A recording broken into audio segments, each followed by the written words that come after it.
days away, baby. It's 6 days away from the start of the NBA Finals. You okay? It may not start in New York City, but damn it, it's going to end in the Mecca, the media capital of the world. My girl Shay ain't in the house today, but the one and only Joe Fortenbaugh's in the house.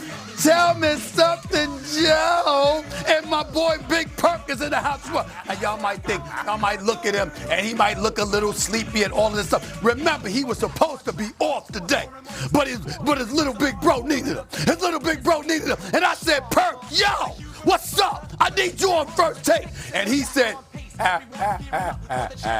I'll be there for you. And here he is. That's what First Take brings to the table every morning, ladies and gentlemen. Holla. This is game 5. Whoever wins this has the momentum to close this thing out. This team at home, when they get rolling, they are so tough to stop.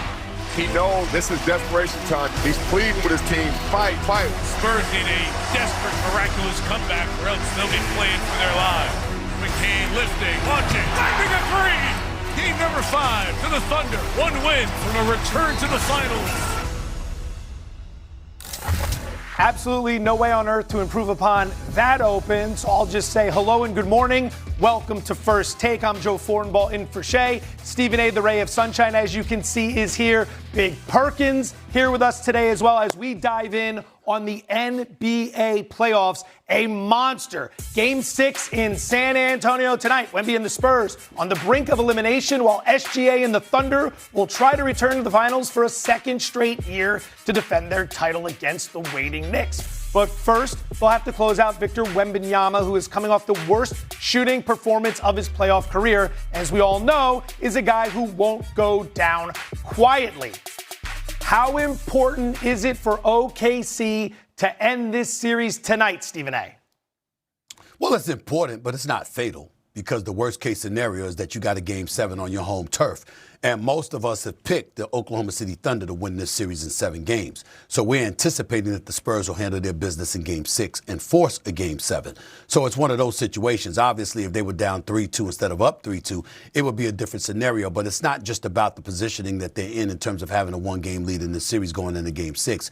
It's about how they did it. No J-Dub on the floor, no A.J. Mitchell on the floor, but still McCain come off the bench. He's inserted in as a starter, and he gives you 20. Caruso gives you 22 along with stout defense. Hartenstein is giving you 15 rebounds and is suffocating the 7'5" alien that has invaded the NBA in a very, very good way. The bottom line is that when you consider all of those things and how the Oklahoma City Thunder looks on its home court, particularly against a San Antonio Spurs team that looks absolutely spent, at least in the case of Victor Wembanyama, you don't want a Game 7, but the worst case scenario of it being a Game 7 is something that Oklahoma City is still ill-equipped to handle. So again, it's important, but I'm not going to say it's fatal, because the worst case scenario is they go back to OKC Saturday night and they win then.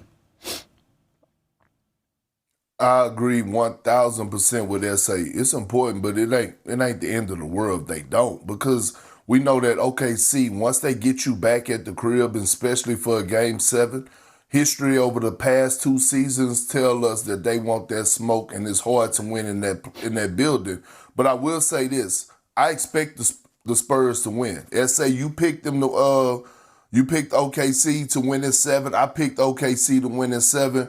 This series, especially games 4 and 5, has come down to the role players at home, right? When we saw Game 4, we saw Wemby have his moment, but we saw the others play better at home. Right, we saw that with OKC in Game 5. Alex Caruso, Isaiah Hartenstein had the best game of his postseason career, in my opinion. Chet Holmgren finally woke up in the NBA in the conference finals. He finally noticed that the conference finals had started. So, again, I'm with SA on this one. I don't think this is a long discussion, long debate. You always want to try to win the game in front of you. But it's not, if OKC don't win it, it's not the end of the world. We know how loud that building is going to be rocking for Game 7, and we know those guys feed off that energy, and OKC will close them out in 7 games if they don't win Game 6. Couple of things to bring up before we move on from this subject. Number one, I'm very disheartened that both you, Joe Fortenbaugh, and Big Perk have not complimented me on how good I'm looking this morning with this politician-like suit that I've got on here. I'm looking pretty sharp. I just want to say that. I just want to say that for myself. I'm in my bag right now this morning. I'm in my bag right now this morning. That's number one. Okay, let's get that out the way first. Number two, all right. Do 5 games in this. Don't shake your head like that, Joe. Why don't you do it? But oh no, it was something else. It wasn't that. It was something else. Do 5. I know you ain't saying, you ain't looking at me like that with some of the stuff you be wearing, Joe. Even though you look pretty damn sharp this morning. That's the Stephen A. impact right there. You're looking pretty sharp and dapper this morning, Joe Ford. Big Perk. We'll talk about your dress code later. We'll talk about that later. Here's the deal.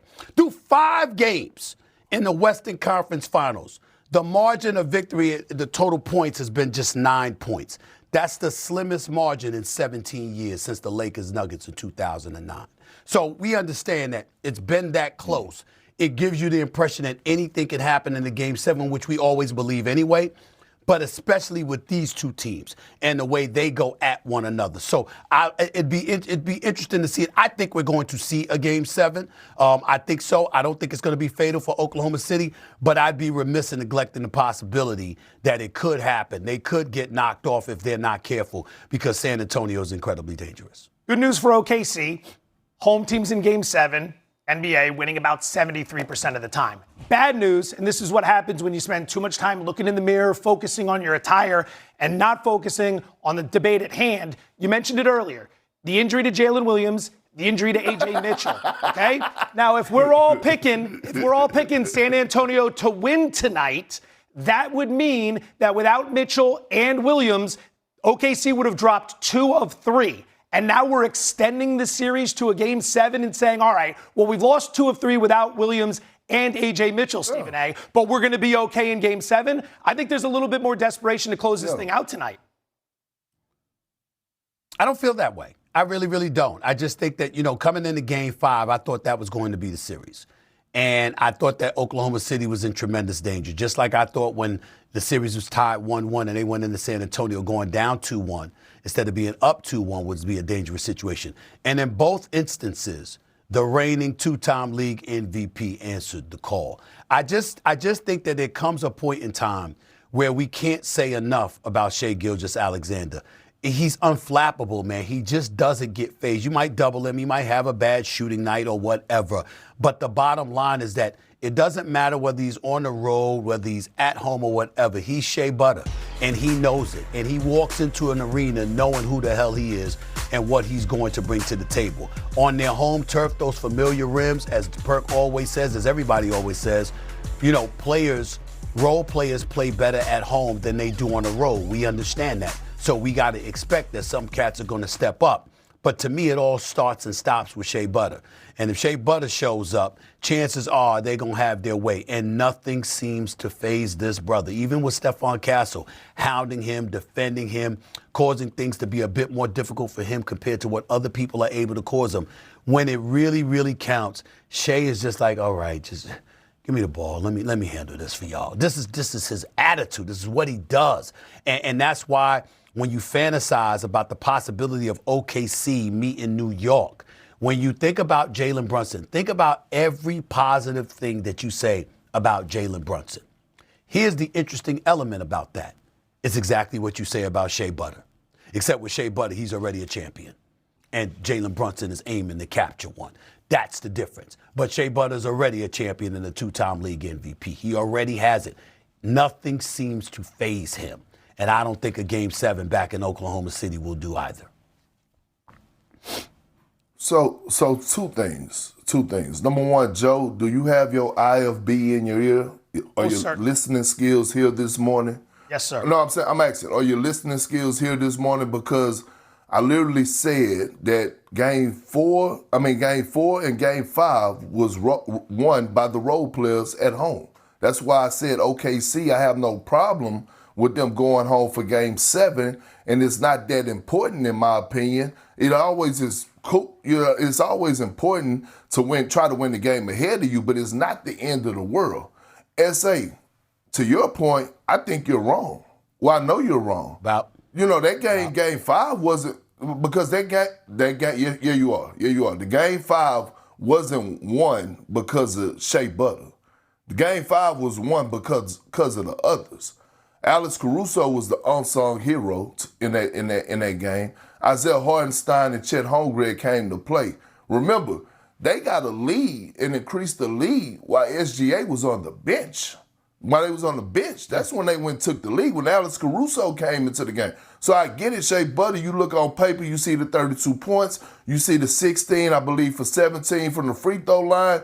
But the others were the ones that was balling. They actually got them the lead in that game at the crib. So if I was to give anybody credit for Game 5, it would be Alex Caruso, Jared McCain, Chet Holmgren, and Isaiah Hartenstein. They were the ones held it down. I still haven't seen a SGA-type moment yet in this Western Conference.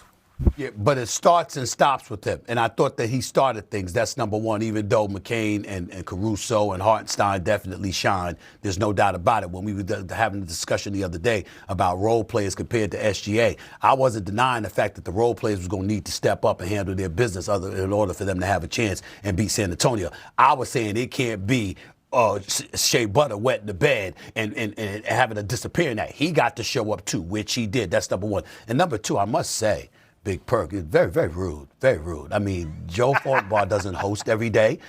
He's not hosting the show every day. And to sit up there and to ask the question, does he have his IFB in? Is he listening and stuff like that? You don't be rude to the sub host like that. I mean, this man is taking time out of his busy schedule to host the show. And here you are in the morning going at him the wrong way. I'm very disappointed in you, Burke. I'm very disappointed. Stephen A., to be fair, to be fair to Big Perk, my IFB only pumps you in. I actually haven't heard a word he